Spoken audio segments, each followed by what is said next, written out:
What if I told you that your phone addiction was actually good? I know you're gonna think I'm crazy, but hear me out. I want you to go on your settings. No, actually, go on your settings and check your screen time. Now, let's say you've been on your phone 5 hours. I know a lot of you have been on your phone for 10 hours. You sloppy pigs. But let's just say 5 hours. Those 5 hours that you spent scrolling on Reels, scrolling on TikTok, watching YouTube videos, you could use making content. So basically, instead of consuming all that content for 5 hours, you could have been producing content. Now, Jorge, why would I produce content? What's the point of producing content? Here's why. My name is Jorge, if you guys didn't know. And the reason I'm talking about this is because I was like you.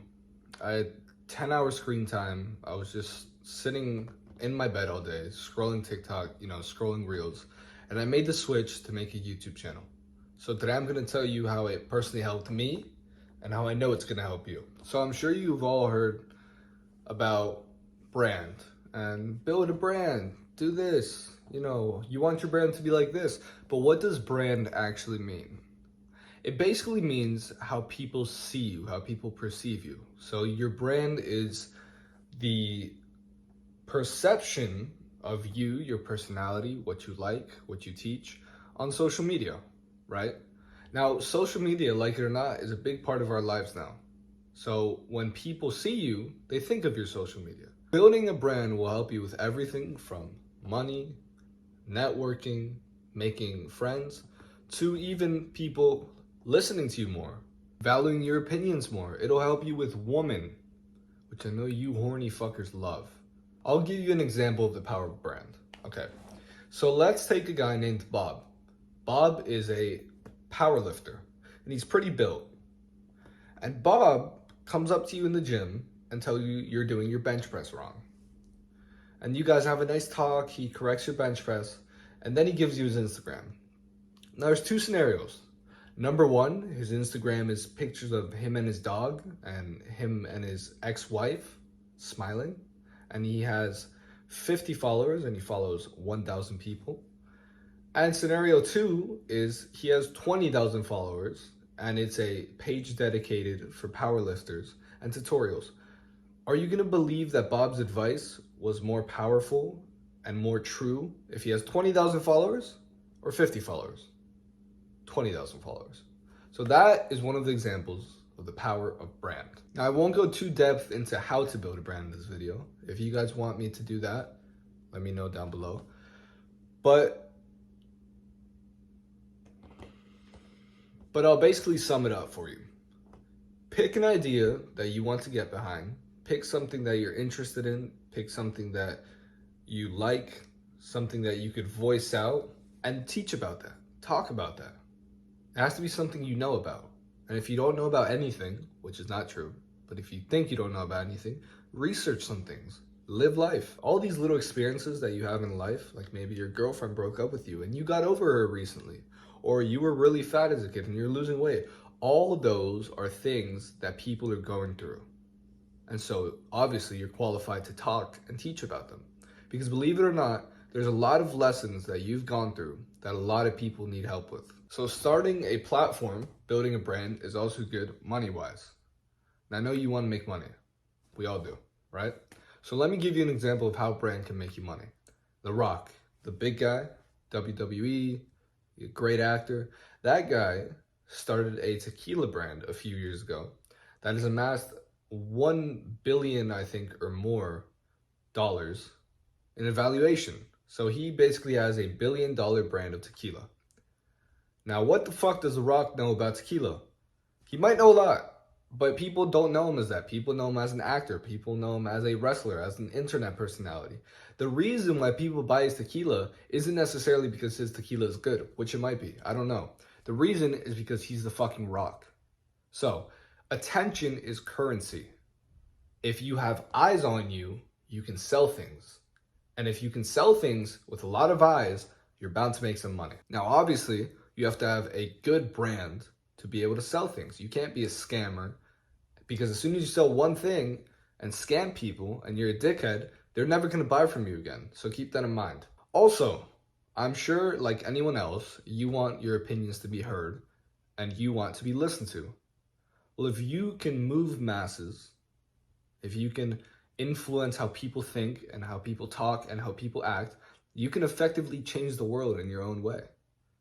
Think about it this way. Let's say that you started a movement on how to go from skinny fat to built. Because you were skinny fat once and now you're super huge. Imagine how many millions of teens feel super insecure about their bodies because they're skinny fat. If they tuned in to your advice and they got on your wave, you would build a big following of a bunch of teens who were skinny fat and now have great physiques. You've changed their lives. They could have been losers who were still insecure about their physique, but no, you did that change. If that's not inspiring, I don't know what is. So that's another reason to start a platform. Now, when I say platform, it doesn't have to be YouTube. You can do Instagram, you can do YouTube, you can do TikTok, you can even do Twitter. Whatever the fuck you want. Just start putting your ideas out somewhere because they will help someone.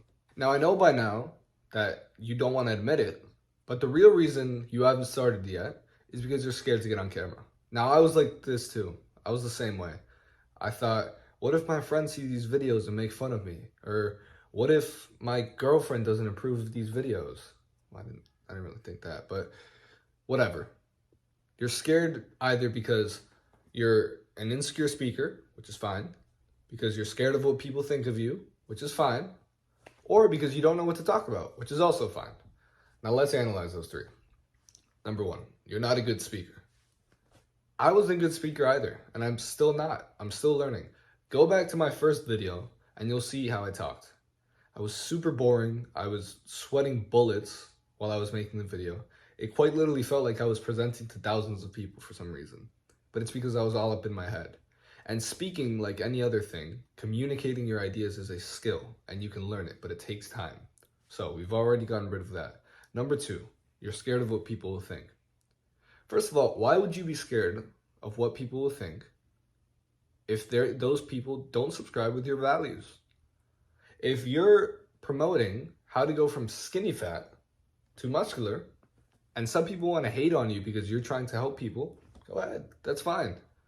Not everybody's going to like you. That's a big lesson. Not everybody will like you. That's completely fine. And this will give you the opportunity to realize who really sticks with you and who's a good person and who's going to be beside you. Because if by starting a YouTube channel, they're already hating on you and trying to put you down, that doesn't mean that you're stupid. That means that their mind is so small that they can't comprehend your big idea. So that's fine. Just leave them in the dust. Them making fun of you and them leaving you will be a blessing in disguise. And number three, you don't know what to talk about. Now, supposing that you don't want to learn anything or that you really think you have no stories to tell, I'll give you a solution. Think of what the younger you would have liked to watch.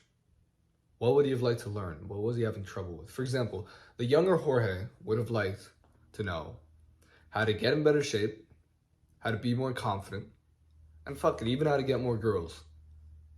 The younger you might have liked how to make more money or how to not be socially anxious and make more friends.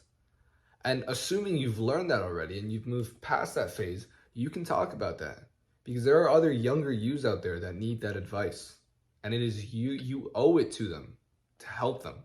You really do. We've covered the three main excuses to not start a channel or to not start a brand. There's no other reason why you shouldn't. Just click off this video. I know it's going to hurt my retention rate or whatever. Click off this video and go fucking post a reel. Go post your thoughts on Twitter. Go do anything. But put your mind out there. Now, I hope this video has planted a seed in your mind. And I just want you to think with me for a second.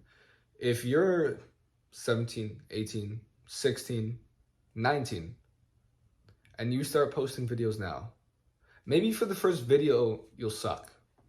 Maybe for the first 50 videos, you'll suck. But let's say you post a video a week, right? And let's say you do that for 5 years. Now, in my case, I'm 17.